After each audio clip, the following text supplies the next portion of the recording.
Hello everyone and welcome to another episode of the Pokemon TCG Sealed Only Road to Worlds, where I try and see if it's possible to use a budget of just £30 a week and sealed Pokemon TCG product to build a deck that's competitive enough to make it all the way to the World Championships in Yokohama, Japan. I hope that you're all good wherever you're watching and whenever you are watching this. Big thank you as well to Alejandro for the comment on the last week's video asking for me to set out the rules and the budget at the start of the videos last week. It was definitely a great suggestion, a great tip. So thank you so much for that, Alejandro. Your involvement and your support is really, really appreciated, as is the support of everybody that watched the first episode. At the time of filming this video, the first episode is currently up to 176 views in just under a week, which is absolutely incredible. I cannot thank everybody that's tuned into the video enough, everybody that subscribed, commented, liked the video. It really, really means a lot. And I'm really, really excited to see where this series is going to go, if it really is going to take us all the way to Japan in the middle of next year. But we've got a long, long road to go before then. We've got to play our first prop tournament. But yeah, it's just so fantastic to see that people are getting on board with the video and with the series. If you haven't gotten involved with the series, or if you're just jumping on now, I will put a link to the playlist in the iCard in the top left-hand corner. Left-hand corner? No, it'll be right-hand corner for you, won't it?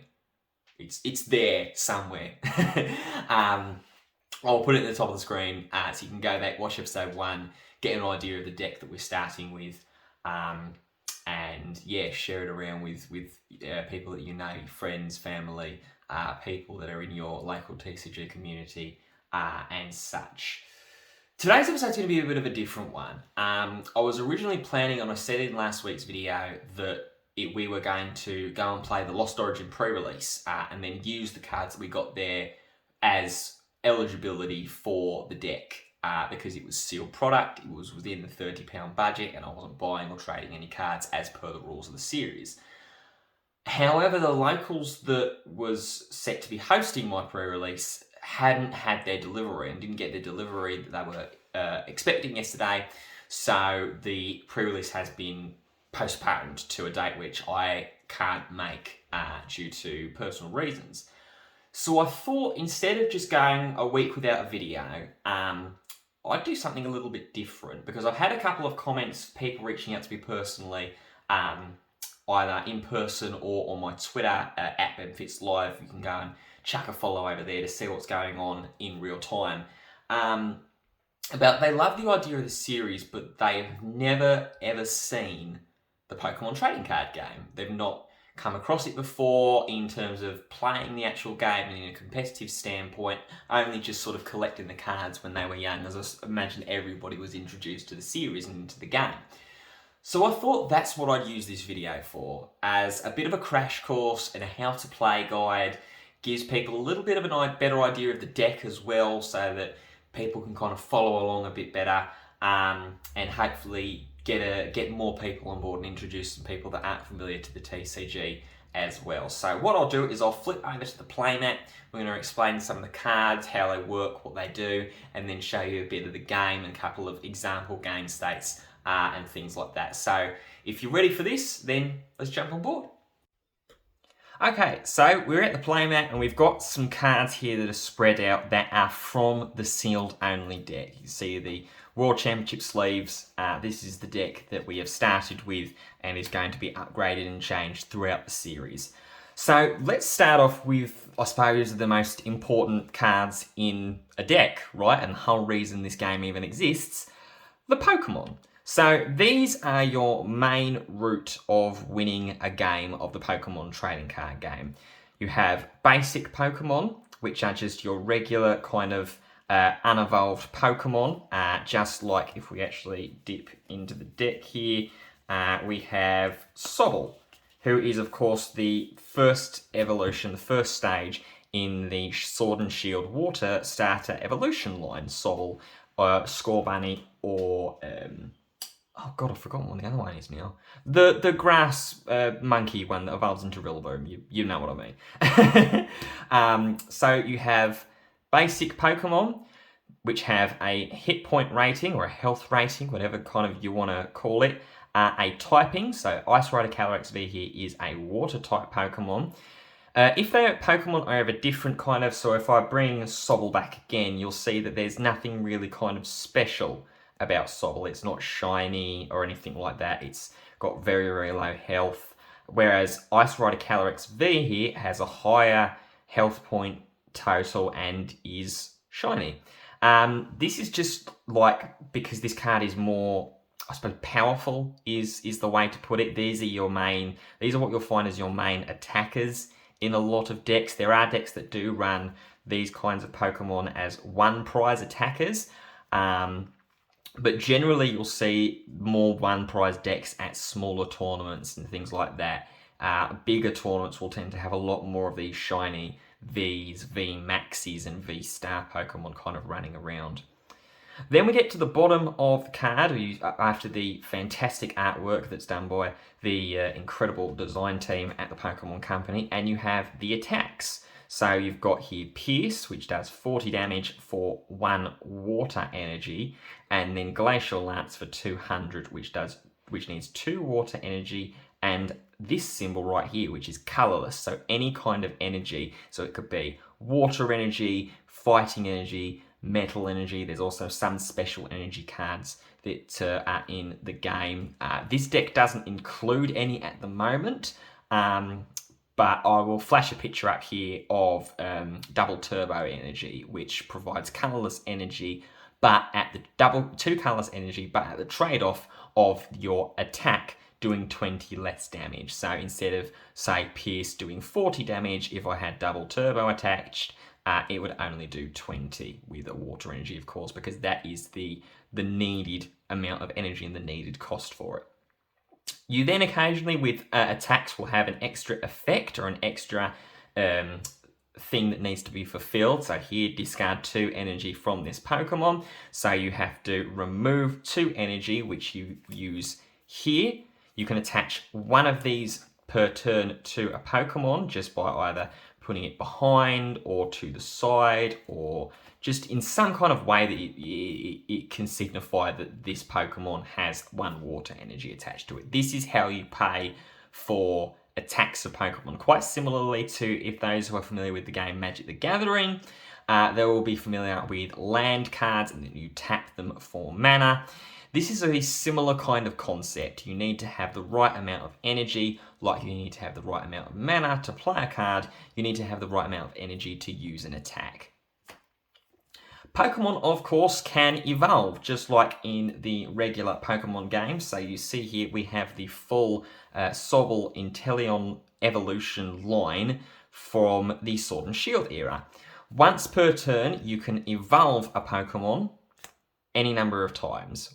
And what I mean by that is that you can evolve Sobble up into Drizzile, for example, and then Ice Rider Calyrex V, you can evolve that to Ice Rider Calyrex V Max. You can do that for each Pokemon once per turn. So if you've got 2 different basics and that they have been in play for 1 turn, so you can't, say, put down the Sobble onto the bench, and we'll talk about the game places in a minute on the game board, and then immediately evolve it up to Drizzile. It needs 1 turn, similar to like Summoning Sickness in Magic the Gathering, and I believe Yu-Gi-Oh! Has a similar kind of concept where if you summon a creature, you can't attack with it on the first turn unless something says otherwise.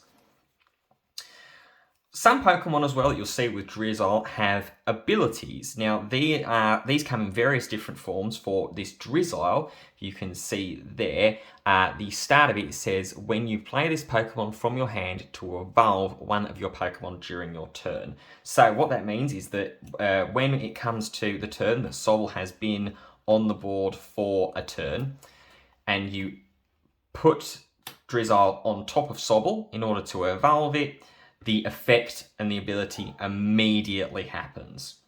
So as soon as that happens, Shady Dealings comes off, which we've seen in some of the gameplay in the last episode, and I get to search my deck for a trainer card of my choosing.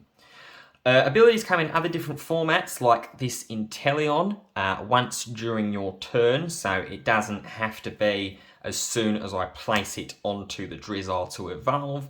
That can be used an infinite amount of times once during your turn, obviously presuming that it's still around and in the game. There's also when abilities like when this Pokemon is in the active spot, and we'll talk about the active spot in a moment. But basically what that just means is that's the Pokemon that is attacking, similar to the Pokemon games when there is a Pokemon that you are actively using. That is what that means in the active position. Then we've got all of these cards called trainer cards. These will take up a large majority of your deck, which is in a standard format, which is what everybody plays in for the most part in the competitive game, is 60 cards. There is a limited format, which is what the pre-release would have been, which you only have to play with 40 cards, but it is typically a 60 card deck. A lot of these will be made up by these things called trainers, which fall into a few different categories. The first of which is a supporter, and these will typically feature prominent characters from the world of Pokemon. So you see here we've got Professor's Research, Professor Juniper. But if I turn over my deck and I show there, you can also use some of the villains of the Pokemon franchise, like Boss's Orders, Lysander. There is also Cyrus from the Diamond and Pearl era, Giovanni from the original game, so on and so forth.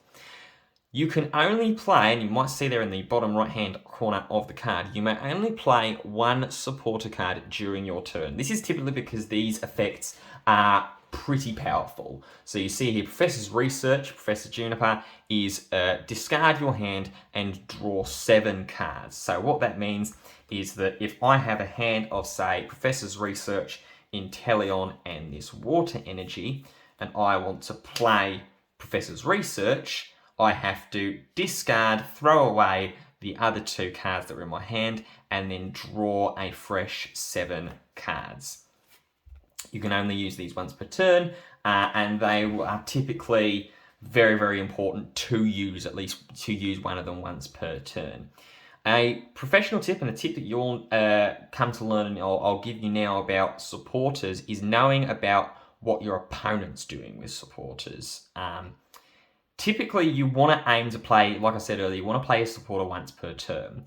If your opponent is not hitting a supporter once per turn, then that generally gives you an idea into the kind of hand that your opponent has currently. If they're not playing a supporter, it typically means that their hand is filled up with junk, stuff that they can't really actively use at the moment.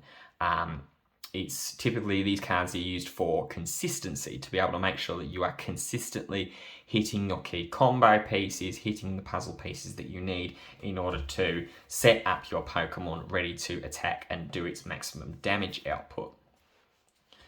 There is a concept in the Pokemon TCG called hand manipulation, or being able to know sort of and control what your opponent is working with in their hand at any given time. If your opponent, and I'll pull out an example of another supporter here in the card Marnie. So the effect of Marnie is that each player shuffles their hand and puts it on the bottom of their deck. If either player put any cards at the bottom of the deck in this way, you draw 5 cards and your opponent draws 4 cards. So this is a prime example of hand manipulation, being able to control or influence what is going on with your opponent's cards in their hand. If your opponent isn't playing consistency supporter cards per turn, like Professor's Research or Melanie or any of those cards that allows them to draw fresh cards, you want to shy away from manipulating their hand any further, because that could actually do way more harm than good. If you can see that they are not playing cards like Professor's Research, or in the case of a water deck, Melanie, that's not letting them accelerate through their deck and set themselves up in a good board state, you don't want to influence their hand, because you know they're working with trash, essentially, or they're working with the wrong pieces at the wrong time. So that's an idea that is one to keep in the back of your mind. Then you have item cards. These are typically items, funnily enough, that are from the Pokemon franchise. This here is Quick Ball, and they are what you'll see a lot of happening throughout a regular turn of Pokemon. So Quick Ball here has the effect that you can only play this card if you discard another from your hand. Search your deck for a basic Pokemon, reveal it, and put it into your hand, then shuffle your deck. You may play any number of item cards during your turn. This is, like I said, one of the main kind of sets of cards that you will see being played through and throughout a turn, because it lets you set yourself up more so, or at least finish off on the setups that you've tried to go through and kickstart with a supporter card, possibly. So you will typically find that people will be trying to find these item card resources, which can do a number of things like searching for Pokemon, like Quick Ball, switching what is actually attacking, like Switch, Capacious Bucket, which lets you find the resources that you need in the energy cards, and so on and so forth. Items are extremely useful and a key element of winning the Pokemon game. Items also have a different, or come in a different way of Pokemon tools, which are typically like held items in the video game. These you are able to attach onto a Pokemon. So say here, if I had this Drizzile, I could attach this air balloon, and this Drizzile is now holding an air balloon. Quite a funny image to get into your head, I know, but stay with me. These will typically give an effect to a Pokemon for as long as either the tool is attached to the Pokemon or while the Pokemon is in play. So Air Balloon, you can see there, the effect of it is the retreat cost of the Pokemon this card is attached to is 2 colorless less, with Drizzile having a retreat cost of just 1, which you would normally have to remove or detach an energy from in order to retreat them manually. You are able to attach this air balloon, and all of a sudden it has no retreat cost, so no energy has to go into the discard pile. Then you have stadium cards. These are typically iconic locations or representative of locations in Pokemon. These affect both players. So these you'll typically see played in the game field at the top corner, so that you can see that it signifies it affecting both players, and they will have an overarching effect. So you can see here, Pokemon with a rule box in play, both yours and your opponents, have no abilities. Pokemon V, GX, etc. So these rule boxes it is talking about are this little box in the bottom right hand corner. You see with other cards have a rule box or a similar kind of idea as well with supporters, and even items right in the bottom right hand corner. Basic Pokemon or non VGX, VMAX Pokemon, non-shiny Pokemon, and non-holo Pokemon don't have a rule box. They instead have flavor text. This rule box tends to have extra information on what happens when the card gets knocked out or goes out of play. So you see with this VMAX here, when your Pokemon VMAX is knocked out, your opponent takes 3 prize cards, which is one of the main ways to win the game. The ways that this stadium card can be removed from play is either if my opponent plays a different stadium and it then gets bonked, or it gets stadium trumped, or whatever you want to call it, it just goes away and goes into the discard pile, or if an item card discards it a different way. So I think items like a tool scrapper or something like that. I'll flash up a card that is a good example of it. I think there was a painter card that Field Blower. That's what I'm thinking of.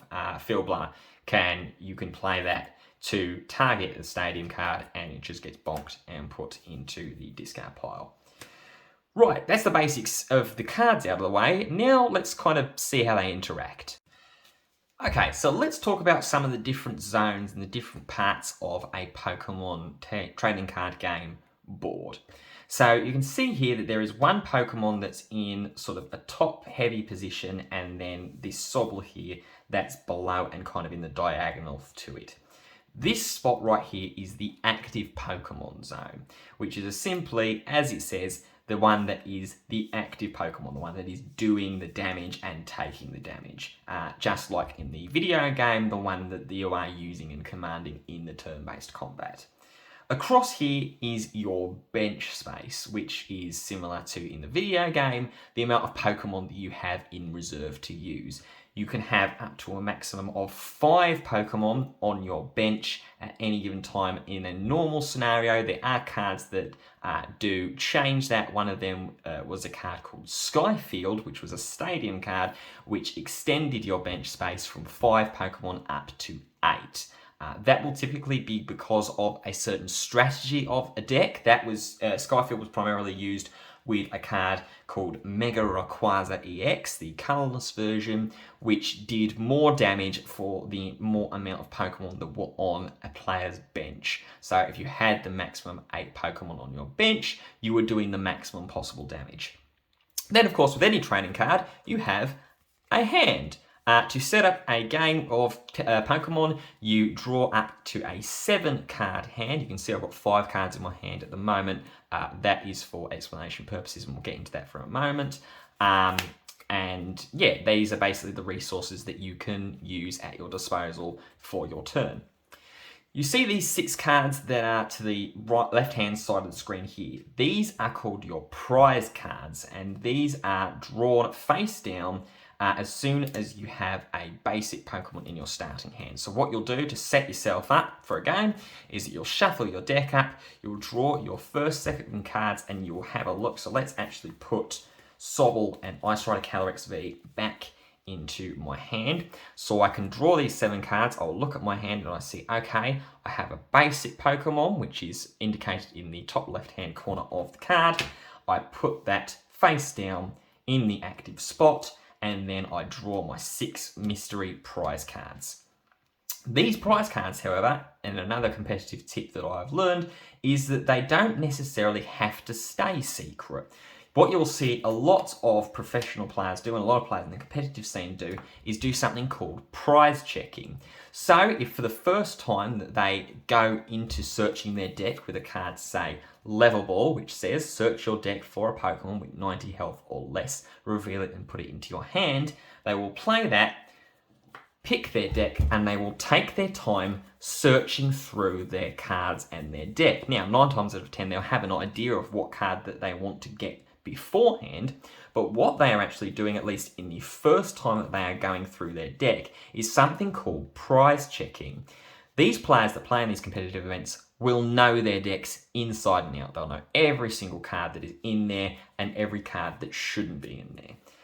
So they will be able to go through and have a glance and take stock of how many copies of a certain card are in their deck, and find out and figure out what is actually in these prizes. So if we take a look here, we can see we've got 1 VMAX here.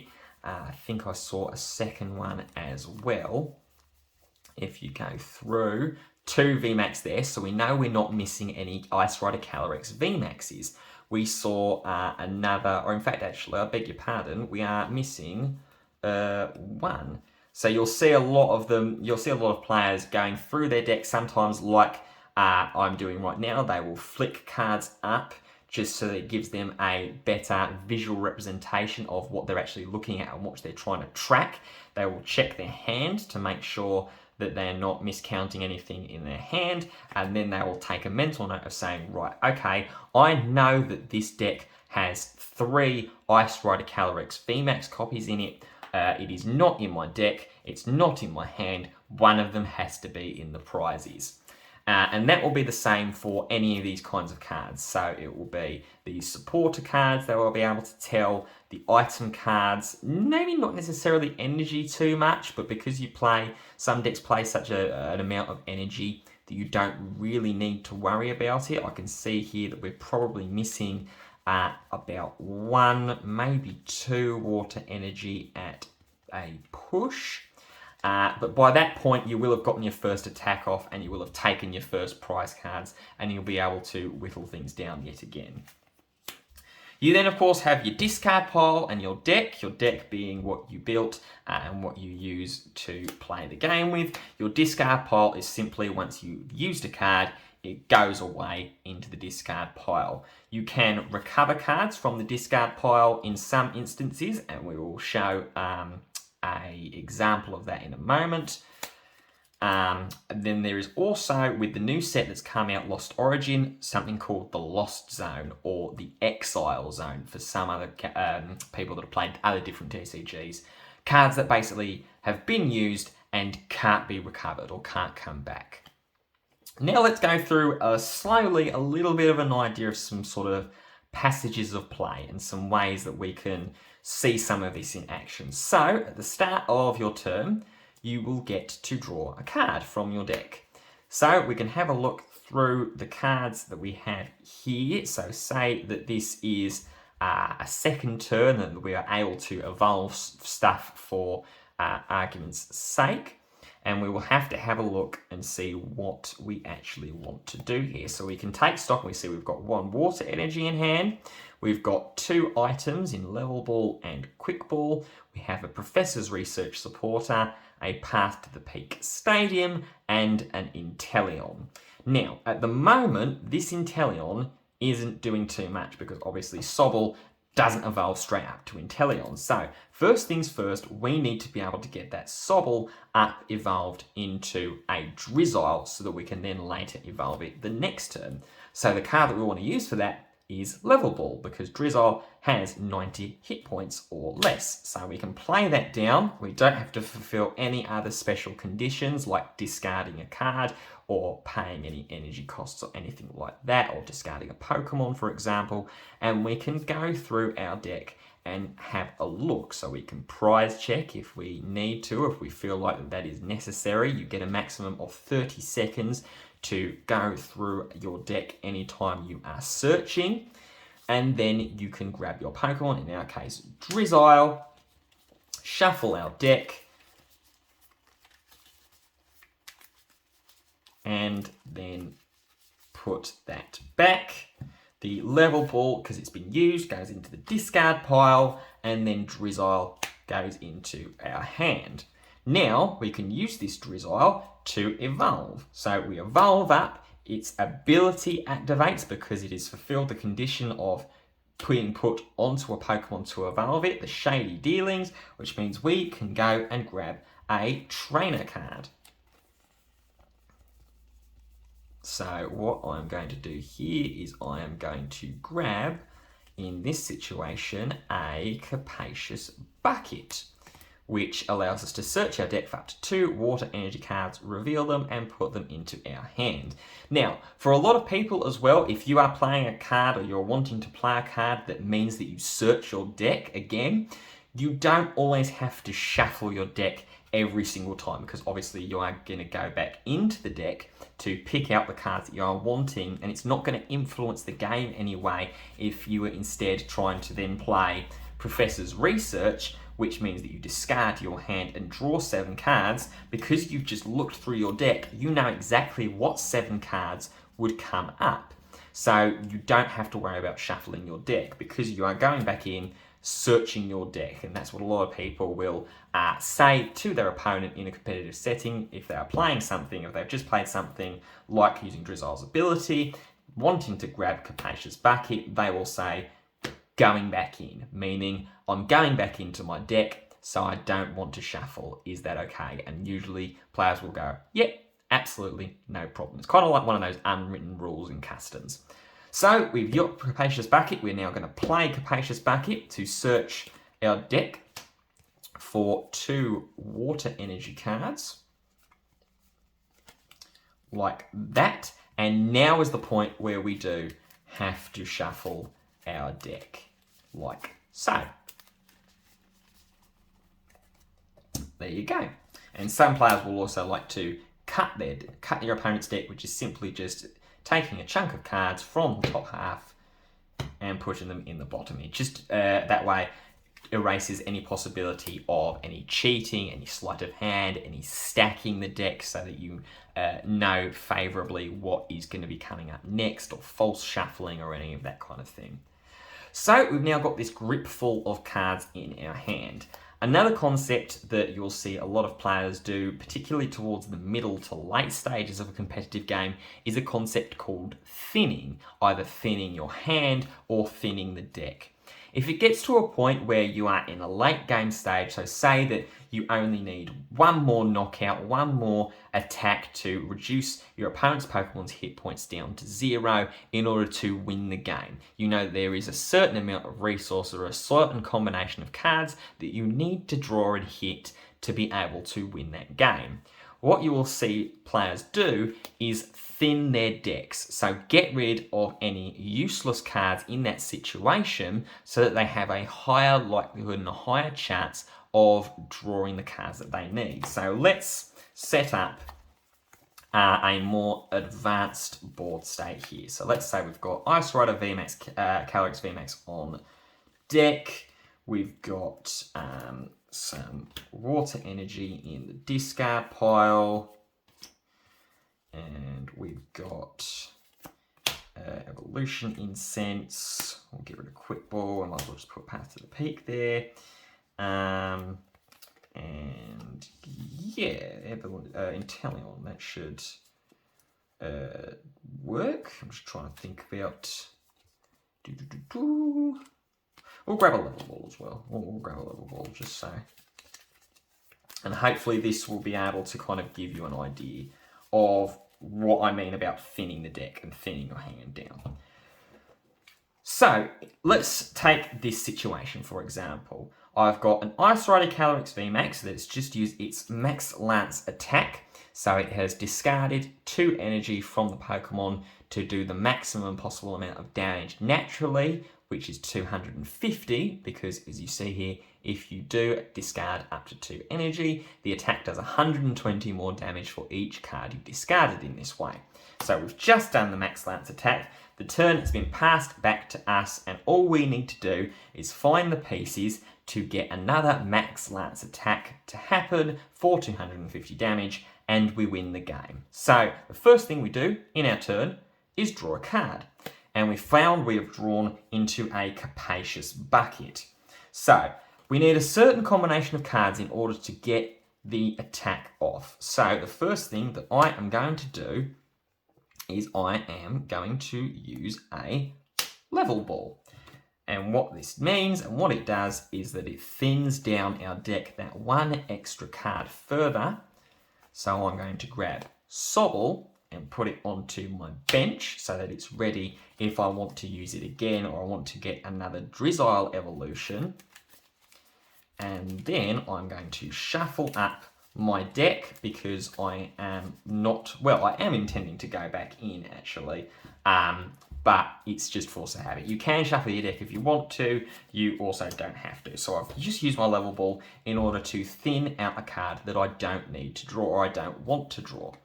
What I'm then going to do is I'm going to use Evolution Incense, which searched my deck for an evolution Pokemon, reveal it, and put it into my hand. In this case, I'm going to grab Stage 2 Inteleon, which has the same Shady Dealings ability as Drizzile. The only difference with this one is that I can get 2 trainer cards instead of just the 1. So I will reveal it, I will say that I'm going back in.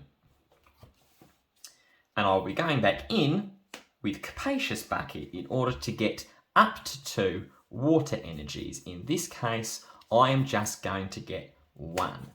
Then I will shuffle my deck because I might have a card in my hand that I can use instead of or before using the Inteleon in order to evolve. So the water energy we just grabbed from Capacious Bucket goes into our hand here. Capacious Bucket goes into the discard pile. The Inteleon goes into our hand as well, and the Evolution Incense that we used to grab the Inteleon from the deck goes into the discard pile. So just like that, by using just 2 cards in that run of turn and in that run of actions, we have thinned 4 different cards from our deck using the Evolution Incense, the Capacious Bucket, and then grabbing a Water Energy card and Inteleon. What I'm then going to do is I'm going to attach from hand for turn a Water Energy onto Ice Rider Calyrex VMAX. That is the one manual attachment that you can do per turn. But there's extra ways that we can use to accelerate energy, which is what you're going to see now.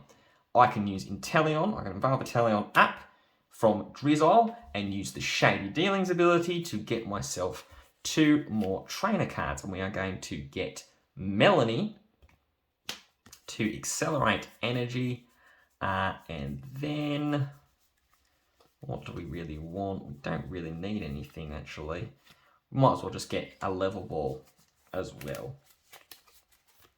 So now we do have to shuffle our deck because Melanie, that we are intending to play, makes us draw 3 cards, or lets us draw 3 cards once we attach a Water Energy from the discard to our Pokemon. So we have to shuffle our deck so that the element of random chance is still in the game, even though it doesn't really matter from this point. We know what's going to happen. So level ball goes back into our hand as well because we searched it out with Inteleon. We can use Melanie as our 1 supporter per turn. We go into the discard pile, grab a Water Energy from there. It attaches onto Ice Rider Calyrex VMAX. We've fulfilled the main condition of Melanie, so that means we get to draw 3 cards from the deck. And then it is just as simple as saying Max Lance. We remove 2 energy from our Pokemon to do the maximum 250 damage, claim our prize cards, and win the game. So that's the game, and that's the idea in its sort of simplest terms. There are other ways that you can win a Pokemon trading card game. One of the more common but also uncommon ways is decking out your opponent, or making it so that your opponent has no cards left in their deck. An opponent or a player must be able to draw their 1 card at the beginning of their turn from their deck. If an opponent can't do that and they have no cards left in their deck and they go to draw and there's nothing there, they lose the game because they have decked out. All of their cards have either been used or they have been manipulated and discarded in a way by their opponent because of a discard-based deck. But that is the basic idea. You won't see too many of those discard-style decks at the moment. Are there going to be some that pop up? Who knows? We'll have to wait and see about what cards get printed and come out in the future. But I hope that that's helped, at least for the starting point. If anybody has any questions, of course, you can feel free to leave them right down in the comments section. I'll reply to every single one with the best of my ability. I am still there's still parts of me that are learning about the best things to do and about something like sequencing, which is basically the best course of action with what cards to play when. I'm certainly by no means perfect. This is the first season that I'm truly going for a Worlds run, and I'm trying to do it with a deck that is going to be made entirely out of the luck of the draw. So I might not be the best authority, but I can at least do my best and try and help. So that's going to do it for this episode 1.5 and mini tutorial on how to play the Pokemon trading card game. I hope you've enjoyed it. If you have, then please do drop a like on this video, hit the subscribe button as well to stay with the sealed only Road to Worlds series. In the next episode, I promise we will actually have some changes to the deck. We will have some packs to open. We'll be aiming for the training court card, the saving card, to try and bolster up our deck and make that energy recovery from the discard pile a little bit easier on us. But are we going to get it? That's the question. You ought to come back and tune in next week. Until then though, I hope you've enjoyed this video and I'll see you soon. Bye.